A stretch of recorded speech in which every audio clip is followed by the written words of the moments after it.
Shorter le gold, c'est pas toujours évident. C'est pourquoi, quand je short le gold à titre éducatif et pédagogique dans la matinale Admiral, j'ai besoin de plusieurs facteurs, plusieurs concordances.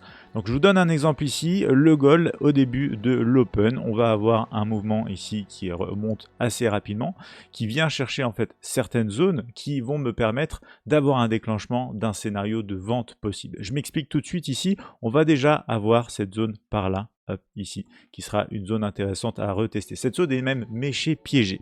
En plus de tout ça, je vais avoir un niveau prix psychologique majeur dans la zone. Je vais me retrouver autour de la résistance à ce moment-là, qui était celle des 3330 $ l'once d'or. Donc en fait, j'avais un prix psychologique, j'avais une zone de fausse cassure possible par rapport à une zone de consolidation, que je vous illustre d'ailleurs tout de suite, parce que j'avais également cette zone de supply qui était du coup présente ici. Et la zone de consolidation, elle ressemble plus à ça, comme ça, ok? Donc on casse par le bas, on casse par le haut.